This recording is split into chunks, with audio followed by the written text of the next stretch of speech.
So if you've been paying attention to the tactical market at all lately, you've probably noticed that night vision and thermal optics and sights are becoming more and more popular. You know, you've got night vision monoculars, binoculars, you've got thermal rifle sights, thermal tubes, all that sort of thing.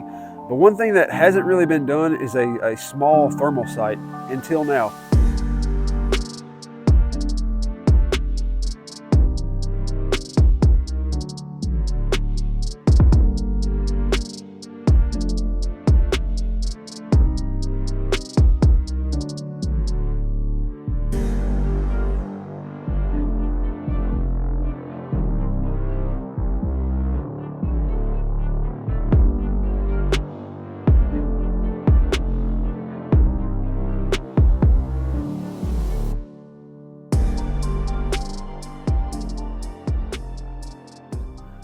A company named Infitac has come out with this FMP13, and this is their pistol thermal optic. You can see just how small it is. It's a micro dot sized or aim point acro sized optic designed to mount on a pistol, but it's thermal. It has a thermal camera in the front and a lens in the back, and you can use it as a thermal sight for a pistol. So being a pistol optic, it comes with an RMR footprint mount, which is arguably the most popular pistol optic mount out there right now. But it is configurable to a lot of different things. You can take this bottom plate off. This has a Picatinny that I added to it for for video and testing, but 2 screws on each side and the bottom RMR plate comes off. They have 30mm rings that you can use to mount the RMR to. They've got 45 offsets. They've got different adapters for RMSC or the Delta Point Pro footprint. So basically, any way you want to mount a pistol optic, they've got you covered. They've got a mount that'll work for it. Now, I know what you're thinking. A thermal optic for a pistol is kind of unusual to, dedicate a thermal optic to a handgun, but, a lot of people have different handguns, and a lot of them are coming with, optic cuts on them. So if you've got an extra pistol laying around, you could dedicate this thermal sight to that, or you could do what I'm going to do and use it as a secondary sight on a bigger rifle. I'm planning on mounting this on top of my 1-6 and having thermal capability on that rifle, which I think, to me anyway, that's a perfect option for this. Is just a small, compact way to add thermal capability to a bigger weapon. So that being said, let's go ahead and the comment for the video, whatever you want to call it. Let me know how you would plan on mounting this if you had one, or just if you don't have one. I don't plan on getting one. Just tell me what you think the best option for this would be. Where do you think this would, play its best role? On a handgun, on top of a magnified optic, or standalone on a rifle? You can get a riser, Picatinny riser. You can mount this on a rifle, have a dedicated upper even, whatever you want to do, like varmint gun, nighttime coyote hunting, that kind of thing. Whatever you want to do it. Comment below, let me know what you would think the best option for this would be. Before we get this thing mounted on a rifle and start shooting with it, I'm going to take it inside and get it on a table and show you the box that comes in and all that sort of thing, kind of an unboxing. We'll just take a little bit better look at it inside with a little bit better lighting and all that stuff so you can see the details. So let's go do that. All right, so let's take a look at this thermal pistol sight from Infitac. This is the box that comes in. It's pretty nice, little hard shell box. Open it up. You got a little information packet.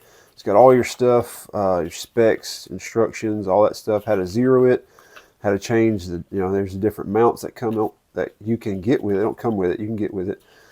Different, menu options and things like that. How to change the reticle. But anyway, this is the actual sight. Came with 2 batteries, but I've already got one in there. So this is the little mount plate that comes with it. You can see the 4 screws that attach to the sides right there, 2 on each side. And if I get it sitting right, it mounts like that, it attaches, and this is an RMR footprint. And like I showed you in here, it has all these different attachments that come with it. You've got the RMSC, DPP, Glock, Picatinny, 30mm if you want to mount it on top of a scope, 45 offset if you want to go beside the scope, or aim point acro. So those are all the available mounts that you can get for it that attach to this interface right here, which I think is pretty cool. But anyway, that's the sight itself. And then up under the styrofoam, some more goodies. This is a USB-C cable.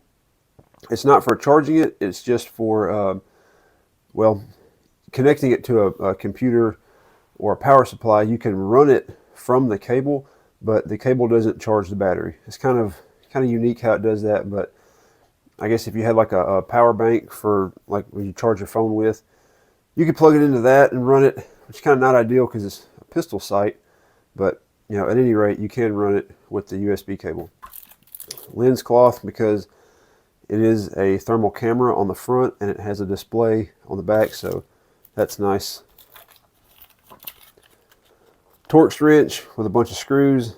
These screws are like the 4 screws that come in here, and then the screws that mount it to the actual RMR mount.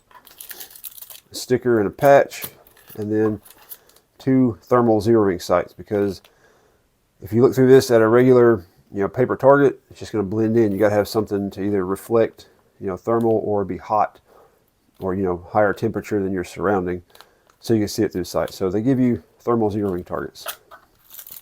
It's pretty cool. Anyway, let's get all that stuff out of the way and take a look at this guy. So before we get started, you got to put a battery in there.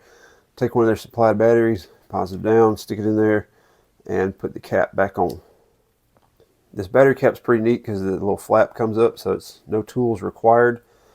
Just spin it till it's tight and fold it over, and that's not going to just fall off by itself or like open up. It's in there pretty good. Then hold that button right there for a few seconds, and the screen comes on. It's going to look a little weird because the LEDs and cameras and stuff like that don't like to mix, so you might see a little bit of a flash going across the screen, but at any rate, that's the reticle. You can swipe to the side, change the color, so you can go white, red, green. That's a black reticle. It's kind of hard to see, but if you're looking at like a white background, it'll show up better. You said trust me. And then if you swipe the other way, you can change. Let me get to green so we can see it. There, that's just a single dot.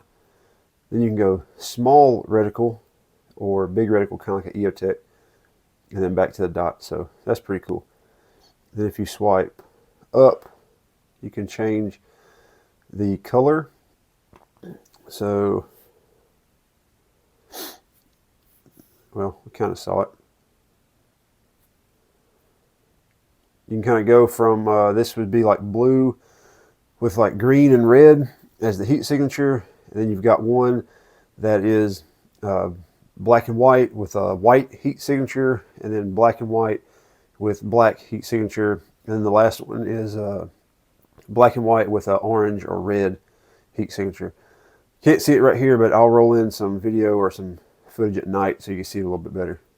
But anyway, up here you've got the battery. Right there you've got the zoom. It's set at a 0.5 zoom. You can expand it like that. But anyway, you touch the screen, you get a little menu there. It's got some features like shutter and darkness and all that stuff. But here's a size comparison to a Govutar. This is kind of like an RMR or Holosun sized red dot. You can see kind of the size comparison right there. Not much longer, little bit taller, a good bit longer like that way, and just a little bit beefier.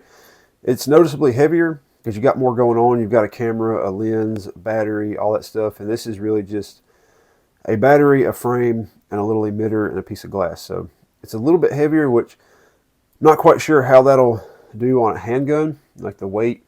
And then again, adding it to maybe at the top of a scope or at a 45, as a secondary option. But we'll see once we get it all mounted up and get into all that stuff. This is the USB on the side, just a little flap for the USB cable.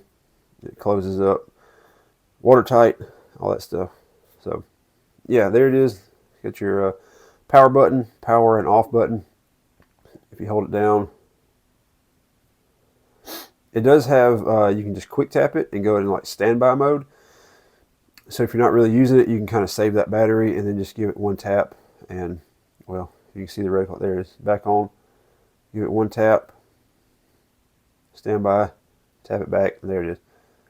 Cut it off, hold that battery down, boom, it's off. So yeah, there it is. Let's get it mounted on something and see what it does.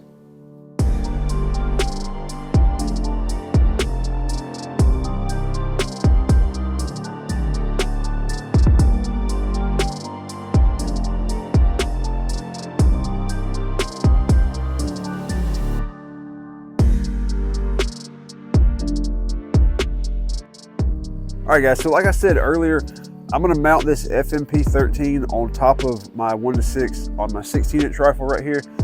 I think this is kind of a unique way to utilize this scope to give to give this rifle a thermal capability. It sits right on top right there, just like a piggyback red dot would. You could also mount it right here like a 45-degree offset.